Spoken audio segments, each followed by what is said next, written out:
1900년대 초에 미국에 마틴 목사님이라고 계셨습니다. 이분은 순회 전도자입니다. 아내와 함께 그리고 아들 9살 난 아들과 함께 순회 전도를 다니면서 교회에 초청을 받아 그 교회에서 말씀을 증거하는 그런 사역을 감당했던 분입니다. 어느 날 어느 교회에서 초청을 받아서 그 교회로 가던 중에 아내가 상당히 아프게 되었습니다. 좀 지나면 괜찮겠지 생각이 드는데 시간이 가면 갈수록 이 아내의 병이 위중해졌습니다. 그 교회에서 마련해 준 그 사택에서 아내를 돌보던 중에 아무리 해도 자신의 아내를 돌보지 아니하면 아내가 더 위험에 처하게 될 것 같아서 근심과 걱정에 사로잡혔습니다. 그래서 그 교회에 거기 마련되는 전화기로 전화해서 목사님 정말 죄송합니다. 오늘 저녁에 제가 가서 설교를 할 수가 없을 것 같습니다. 제가 없으면 아내를 돌볼 사람이 없습니다. 라고 하면서 정중하게 거절을 했습니다. 전화기를 내려놓는 그때 옆에 있던 9살 난 아들이 아버지에게 이렇게 묻습니다. 아버지, 아빠, 말씀 전하는 걸 하나님이 기뻐하신다면 엄마는 하나님이 지켜주지 않으실까요? 거기에 무슨 철학이 담겨 있고 심오한 진리가 담겨 있는 게 아닙니다. 그냥 9살 난 아들이 생각하는 그런 그냥 단순한 질문이죠. 근데 그 질문 앞에 마틴 목사님과 시빌라 마틴 부인도 충격에 빠졌습니다. 그 정신을 차리고 회개하는 마음으로 맞아, 하나님 우리를 지켜주시지 하고 마틴 목사님은 다시 전화해서 아까 취소했던 걸 다시 취소합니다. 이렇게 말씀을 하고 그 교회에 가서 말씀을 힘있게 전했고 아주 큰 부흥 집회가 되었다고 합니다. 집회가 끝나고 마틴 목사님은 아내가 이제 어떻게 되었을까 걱정이 되어서 열심히 뛰어가지고 문을 열고 딱 봤는데 아내가 웃으면서 쪽지 하나를 건네줍니다. 회복되어 있는 거예요. 쪽지 하나 딱 건네줍니다. 그 쪽지를 마틴 목사님 펼쳐보니 이런 글귀가 쓰여 있습니다. 너 근심 걱정 말아라. 주 너를 지키리. 주 날개 밑에 거하라. 주 너를 지키리. 물론 이 가사는 이제 번역된 거죠. 예. 마틴 목사님은 거기서 또 은혜를 받았어요. 그래서 그 자리에서 바로 곡을 붙여가지고 만든 찬송가가 있습니다. 여러분들이 저는 좀 전에 불렀던 찬송가 너 근심 걱정 말아라. 그 찬송이 그렇게 해서 탄생하게 되었습니다. 목사에게도 근심은 있습니다. 여러분 성경 인물 중에 사실 기드온처럼 불신과 불안과 근심 또 걱정과 두려움에 사로잡힌 그런 인물이 또 있을까요? 근심하면 기드온이겠죠. 두려움하면 기드온일 겁니다. 불안, 기드온일 거라고 생각합니다. 우리들이 잘 알고 있는 기드온과 관련된 이 본문은 인간 실존이 얼마나 불안과 근심, 더 나아가 두려움의 상태에 항상 놓여 있다는 사실을 잘 보여줍니다. 기드온에게 드리워진 두려움과 불안은 사실 현대인에게도 그리고 신앙인에게도 고스란히 잘 반영되어 있습니다. 이 시간 본문의 이 말씀을 통해서 과연 인간에게 불안이 생기는 그 근본 원인이 무엇인지 그리고 그것의 해결책이 무엇인지 함께 말씀을 통해 선고해 보고자 합니다. 첫째로 인간은 철저히 죄인이기 때문에 불안한 실존일 수밖에 없다는 사실입니다. 사사기 6장 22절을 합독하겠습니다. 기드온이 그가 여호와의 사자인 줄을 알고 이르되 슬프도소이다. 주 여호와여 내가 여호와의 사자를 대면하여 보았나이다 하니. 사실 기드온은 불안과 걱정 그리고 두려움의 그런 전형이었습니다. 그에게 닥친 불안은 실로 강력해서 6장 11절에서 볼 수 있듯이 밀 타작을 포도주 틀에서 타작할 정도로 아주 두려움이 많았던 사람이었습니다. 그것도 아무도 모르게 말입니다. 여호와의 사자가 그에게 여호와께서 너와 함께 계신다라고 나타나셔서 축복했습니다. 그럼에도 불구하고 기드온이 되묻기를 하나님은 우리와 함께 하시는 것이 아니라 우리를 버리신 것이 분명합니다라고 이렇게 대꾸했습니다. 한마디로 말하면 내가 지금 이런 고통을 당하고 있는 것은, 이렇게 불안에 사로잡혀 있는 것은, 이런 두려운 마음이 들고 있는 것은 내 책임이 아니고 이런 상황을 만드신 하나님, 당신 책임입니다 라고 책임을 전가하고 있는 겁니다. 심지어 기드온은 자신의 처지에 대해서 비관하고 불안해합니다. 나의 집안은 므낫세 중에서 극히 약하고 나야말로 우리 집안에서도 가장 연약한 자인데 내가 무엇으로 이스라엘을 구원하겠습니까? 라고 반문하는 것입니다. 이처럼 외부적인 사회적인 환경으로 인한 두려움과 불안함에 쌓여 있었고, 또한 자신의 처지에 대한 비관적인 태도로 사로잡혀 있었던 기드온의 모습, 이 모습은 사실 알고 보면 저와 여러분의 모습일 거라고 생각합니다. 처지를 비관하면서 여러 가지 근심과 불안에 사로잡히고 환경을 탓하면서 내가 누구 때문에, 내가 무엇 때문에, 이것 때문에, 저것 때문에를 너무 좋아합니다. 그래서 저도 이제 성경 이제 설교를 보다 보니까 때문에란 말이 많이 들어있더라고요. 좀 뜨끔했습니다. 뭐뭐 때문에 안 돼, 못해, 안 해 라고 이런 등등의 남 탓, 환경 탓을 하면서 조용히 안주하려는 자들이 알고 보면 저와 여러분의 모습입니다.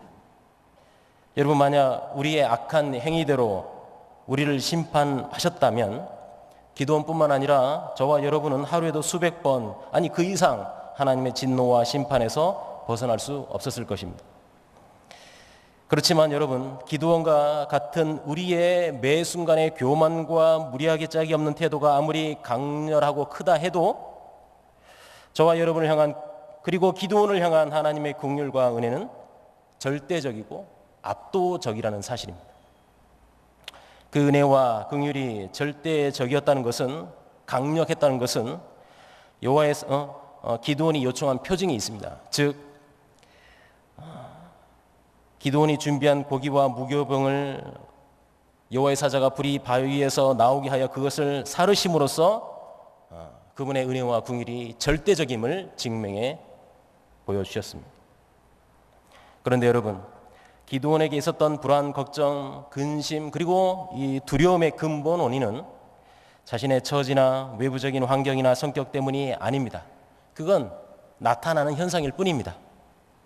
그 근본 원인은 바로 기드온 자신이 죄인이기 때문입니다. 저와 여러분이 죄인이라는 인간 실존이기 때문에 근심과 불안과 두려움이 필연적으로 생기는 것입니다. 22절에 슬프도소이다 주 여호와여 내가 여호와의 사자를 대면하여 보았나이다 라고 말하고 있습니다. 기드온은 죄인인 자신이 하나님을 대면하였다는 사실에 놀랐고, 그래서 자신이 죽게 될 것을 직감하고 두려움으로 호소하고 있는 것입니다. 지금 기드온에게 엄습해온 두려움은 죄인인 그가 거룩하시고 무지하신 하나님을 만났기 때문에, 여호와 하나님께서 보내신 사자를 대면하여 보았기 때문에 필연적으로 죽을 수밖에 없음을 직감한 두려움입니다. 여러분, 죄인이 거룩하신 하나님을 대면한다는 것은 실로 두려움의 극치요 공포의 순간입니다. 감히 누가 거룩하신 하나님을 대면하여 살아남을 수가 있겠습니까? 우리 모두는 본질적으로 두려움에 사로잡혀 살아가는 그런 실존입니다. 그것은 우리 모두가 바로 죄인이기 때문입니다. 우리는 하나님의 어미하신 진노 앞에서 결코 벗어날 수 없는 죄인입니다. 그래서 하나님의 진노로부터 스스로는 결코 헤쳐나올 수 없는 실존이므로 저와 여러분 모두는 인생의 모든 불안과 걱정, 근심과 이 두려움의 압박에서 벗어날 수가 없는 것입니다. 단지 내 처지가 어려워서 불안과 걱정이 오는 것이 아니라는 사실을 주목해야 합니다. 단지 외부적인 환경의 문제 때문에 비관하고 두려움에 사로잡히는 것이 결코 아닙니다. 이 모든 문제의 본질은 바로 우리가 죄인이라는 사실 때문입니다. 성도 여러분, 여러분들도 이러한 불안감에 사로잡힐 수 있음을 기억해야 합니다. 내가 지금 제대로 하고 있는가? 내가 제대로 지금 살고 있는가? 내가 제대로 지금 공부를 하고 있는가? 내가 제대로 신앙생활을 하고 있는가라고 하는 그런 단순한 그런 불안감으로부터 시작해서 자기 자신에게 있는 여러 가지 문제들, 그리고 가족 내에 있는 여러 가지 내적인 또 외적인 여러 가지 환경과 여러 상황 때문에 생기는 불안감, 그런 불안감이 엄습하거나 회사 생활, 공동체 여러 생활 속에서 여러 복잡 미묘한 관계에서 필연적으로 찾아오는 불안감까지, 그리고 이 나라, 이 민족을 생각할 때 나오게 되는 여러 가지 두려움, 불안감까지 어김없이 불쑥불쑥 우리에게 찾아오는 것입니다. 그런데 그런 불안과 두려움은 바로 여러분이 죄인이라는 실존이기 때문에 찾아오는 것이고, 그 본질적인 죄의 문제를 해결받지 못했기 때문에 온갖 유의 근심과 불안으로 사로잡히는 것입니다. 혹 이렇게 반문하시는 분도 있을 것입니다. 나는 이미 죄 문제를 해결받았고 구원받았는데 또 근심과 걱정이 있다. 이건 어떻게 된 거냐? 여러분, 그것은 죄 문제를 해결받았음에도 불구하고 죄 문제를 해결해 주신 하나님의 임재를 외면하고 자신만을 의지하거나 자신만을 바라보기 때문에 여전히 걱정과 근심, 불안과 두려움에 사로잡혀 있는 것입니다. 성도 여러분, 일반적으로 심리학에서 정의하는 불안을 정의하기를 대상의 부재로 말미암아 오는 두려움이라고 말합니다. 갓난아기에게 어머니가 없다, 아버지가 그 자리에 없다, 그러면 순간 두려움과 불안과 그래서 이제 울부짖고 울게 되는 것이죠. 그러나 성경은 더 고차원적으로 우리에게 말합니다. 바로 인간 실존이 죄인이기 때문에 불안과 두려움으로부터 자유롭지 못하다는 사실입니다. 죄로 말미암아 하나님과의 관계가 단절되어 버렸기 때문에 두려움이 엄습한다는 사실을 알려줍니다. 또한 그리스도인임에도 불구하고 생기는 모든 유의 불안은 바로 여호와 하나님의 임재를 느끼지 못하고 그 문제 앞에 자신이 해결하려고 하나님은 보이지 않고 자신만 바라보고 환경만 바라보고 주권적으로 역사하시는 하나님의 섭리를 깨닫지 못하고 믿지 못하고 할 때 두려움은 우리를 어김없이 찾아오는 것입니다. 그렇다면 이런 불안으로부터 해방을 받는 진정한 방법은 무엇이겠습니까? 둘째로, 하나님께서 베풀어 주시는 샬롬을 통해서만이 평안과 기쁨의 삶을 누릴 수 있다는 사실입니다. 사사기 6장 23절로 24절을 합독하겠습니다. 여호와께서 그에게 이르시되 안심하라, 두려워하지 말라, 죽지 아니하리라 하시니라. 기드온이 여호와를 위하여 거기서 제단을 쌓고 그것을 여호와 샬롬이라 하였더라. 그것이 오늘까지 아비에셀 사람에게 속한 오브라에 있더라. 여러분, 공포의 현장, 두려움의 그 장소에서 공포를 물리치고 두려움을 이기게 하는 하나님의 은혜가 펼쳐집니다. 죄인을 불쌍히 여기시는 하나님의 긍휼이 풍성하게 쏟아지고 있는 것입니다. 바로 23절에서 볼 수 있듯이 죄인인 기드온에게 하나님께서 샬롬을 선포하시는 것입니다. 안심하라, peace be to you. 안심하라, 두려워하지 말라, 죽지 아니하리라. 여러분, 샬롬이 무엇입니까? 하나님께서 주시는 평강, 평안, 화평 다 같은 말입니다. 그 화평이 무엇입니까? 하나님을 만나도 죽지 않는 것이 샬롬입니다. 죽게 된다는 공포가 없어지니 두려워하지 말라라고 선포하는 것이 평강인 것입니다. 바로 하나님의 샬롬입니다. 이처럼 진정한 하나님의 은혜와 긍휼과 평강을 맛보았던 기드온은 이 특별한 순간을 기억하면서 기념하면서 여호와 하나님을 위하여 단을 쌓은 후 그곳을 여호와 샬롬이라고 고백하고 있습니다. 여러분, 자신만을 바라보고 환경만을 바라볼 때 신앙인은 하나님을 인식하지 못합니다. 하나님께서 내 곁에 계셔서 말씀하여 주심에도 불구하고 그분을 보지 못하고 그분의 말씀을 듣지 못하며 그분의 사랑을 깨닫지 못하는 것입니다. 헛된 것으로 자신의 마음을 채우고 있으니 하나님께서 그 자리에 들어설 수가 없는 것입니다. 그 불안과 두려움으로 말미암아 뻥 뚫려 있던 기드온의 그 마음, 그 공간에 여러분 샬롬이 채워지기 시작합니다. 기도원이 아니라 하나님께서 채우시는 것이 샬롬입니다. 성도 여러분, 여러분에게 샬롬이 있습니까? 예, 분명히 있으실 것입니다. 그런데 여러분이 노력해서 채우는 샬롬이 결코 아니라는 사실을 명심해야 합니다. 바로 하나님께서 주권적으로 베풀어 주시는 것이 샬롬입니다. 안심하라, 두려워하지 말라, 죽지 않는다. 하나님께서 먼저 주셔야만 얻게 되는 샬롬이 저와 여러분에게 있는 것입니다. 믿기를 바랍니다. 우리에게 바로 이 하나님의 샬롬이 이미 선포되었기 때문에 우리는 자신의 처지 속에서도 불안해할 필요가 없고 여러 환경 가운데서 흔들리지 않고 감사함으로 이겨나갈 수가 있는 것입니다. 이미 샬롬을 소유하는 우리는 모든 영역에서 샬롬을 누리며 살아갈 수 있습니다. 외부적 환경은 결코 우리에게 있는 샬롬을 빼앗아갈 수 없습니다.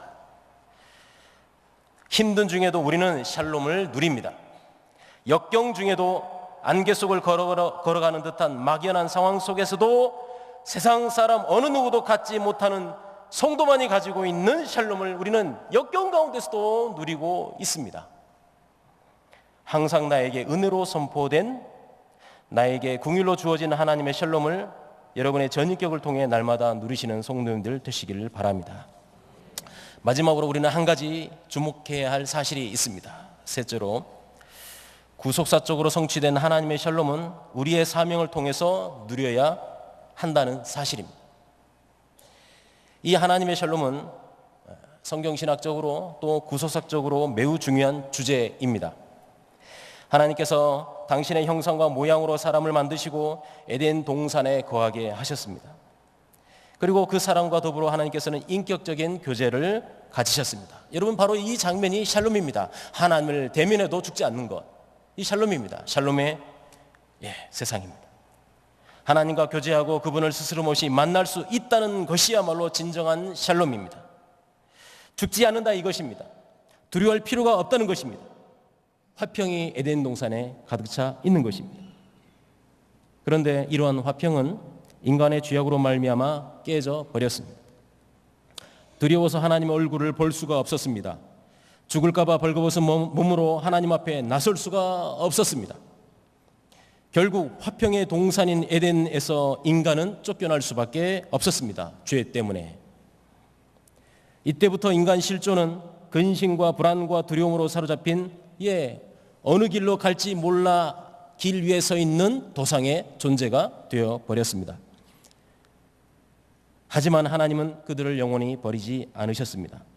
그들에게 화평을 예시하시고 또 은혜의 표징인 가죽옷을 입히셨던 것입니다. 여러분, 하나님께서는 당신의 백성을 향하여 항상 샬롬의 마음을 가지고 계십니다. 그 마음이 얼마나 간절하시던지 하나님께서는 모세에게 이렇게 부탁하십니다. 모세야, 너는 너의 형 아론과 아론의 아들들에게 내 마음이 이러하다라고 좀 전달해 줘라. 내가 이스라엘을 이렇게 복 주고자 한다고 알려주어라. 그러시면서 하나님께서는 모세에게 내가 기도 제목을 알려줄게. 이렇게 기도하면 내가 복을 내려주겠다라고 하면서 구체적으로 기도 내용까지 알려주셨습니다. 민수기 6장 24절로 26절에 보면 우리를 향한 하나님의 마음이 잘 나타나 있습니다. 여호와는 내게 복을 주시고 너를 지키시기를 원하며 여호와는 그 얼굴을 내게 비추사 은혜 베푸시기를 원하며 여호와는 그 얼굴을 내게로 향하여 드사 평강 주시기를, 샬롬 주시기를 원하노라. 하나님께서 당신의 얼굴을 우리에게 비추시기를 원하신다고 했습니다.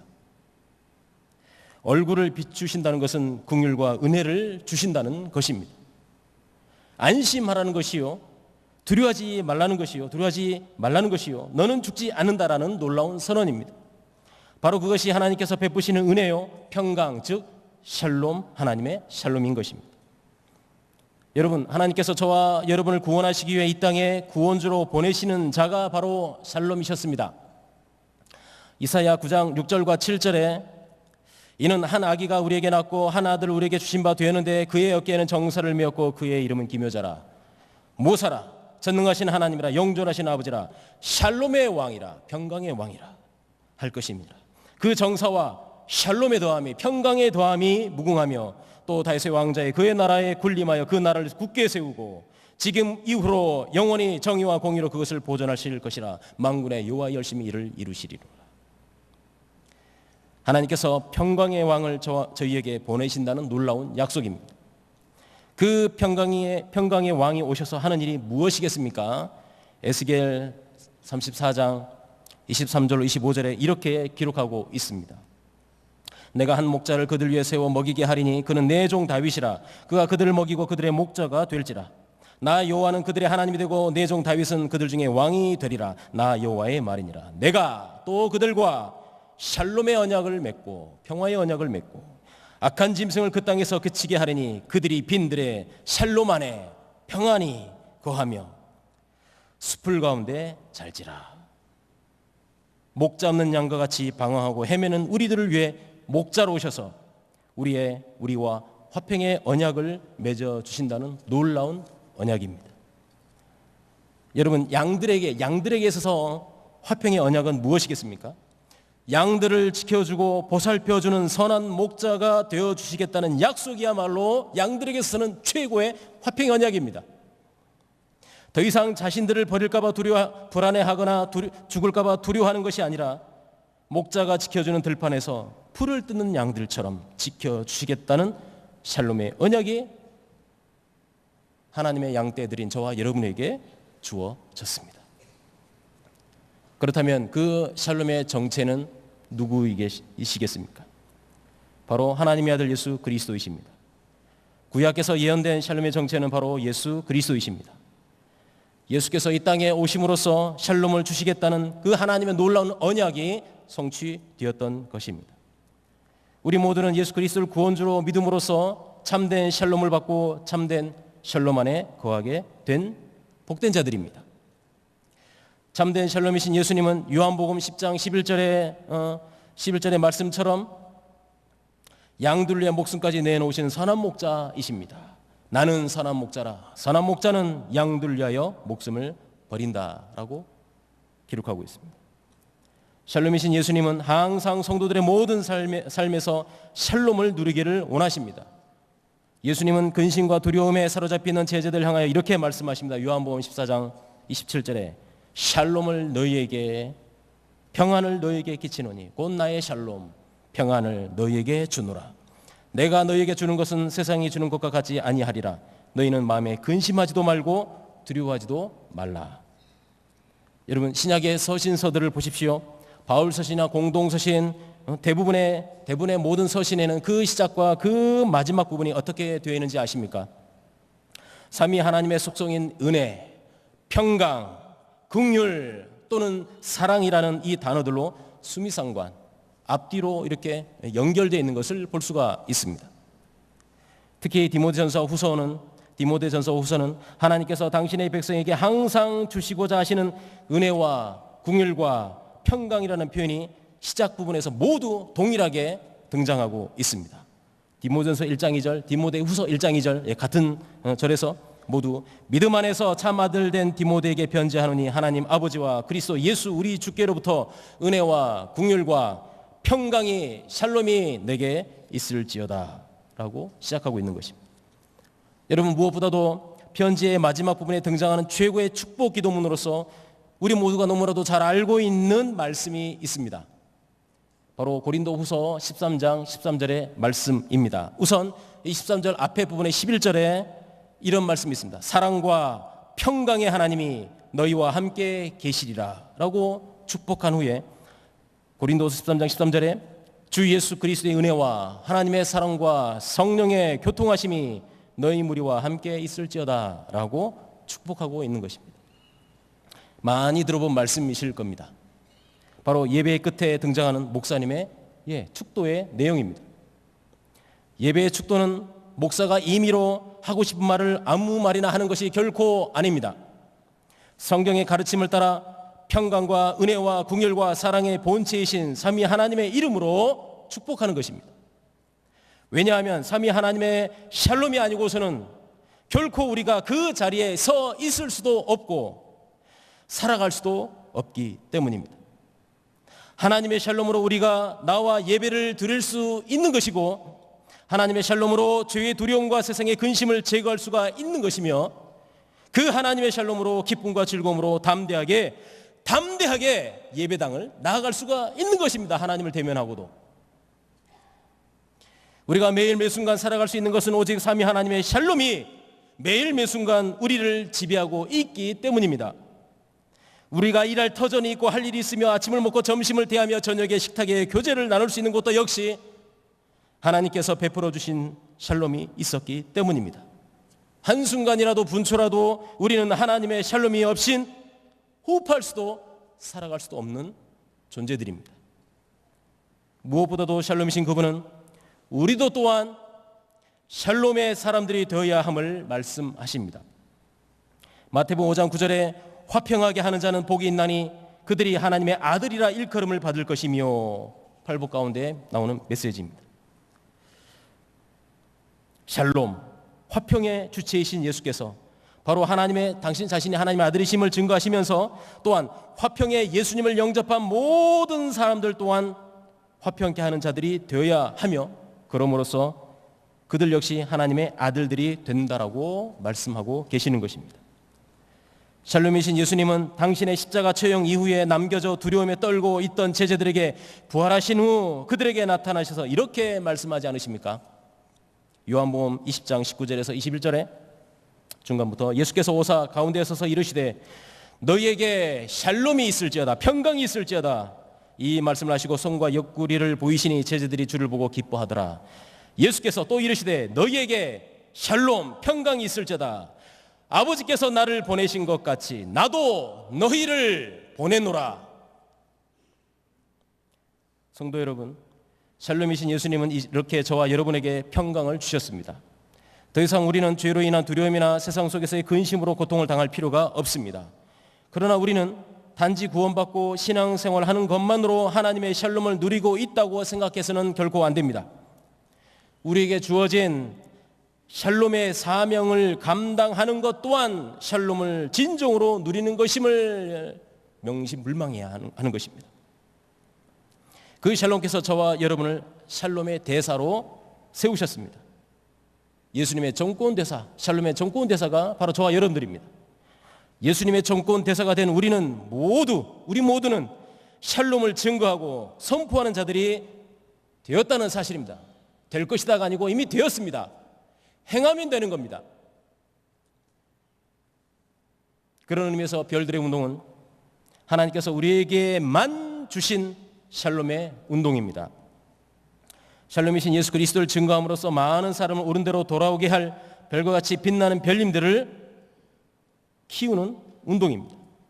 근심과 두려움에 사로잡혀 있는 세상과 세상 사람들에게 참된 샬롬이신 예수님을 증거하고 복음을 전파함으로써 그들에게 참된 평안을 누리는 특권을 전달할 자를 발굴하는 운동이 별들의 운동입니다. 또한 별님들을 후원하는 별들 학교 후원의 회원으로 동참하는 이것도 또한 우리만이 누릴 수 있는 특권입니다. 별님의 운동, 별님 후원 운동, 이 모든 것이 바로 우리가 이 경양교회를 통해 우리만이 마음껏 누릴 수 있는 샬롬의 특권인 것입니다. 이 특권을 어느 누구에게도 빼앗길 수가 없습니다. 별 운동과 별 후원 운동은 경양교회 1세대 성도들과 경양교회 이후 세대 성도들만이 누릴 수 있는, 우리만이 누릴 수 있는 샬롬인 것입니다.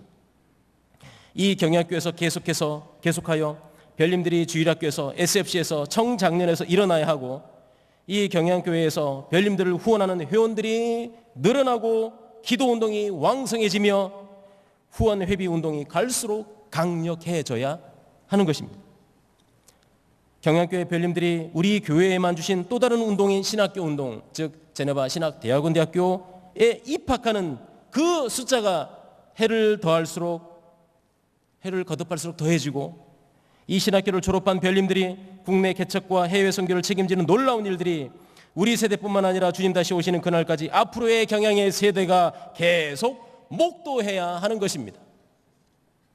바로 이것이 우리에게 주신 샬롬을 우리의 별들의 운동이라는 사명을 통해 온전히 그리고 마음껏 누리는 이름을 굳게 믿는 성도님들 되시길 바랍니다.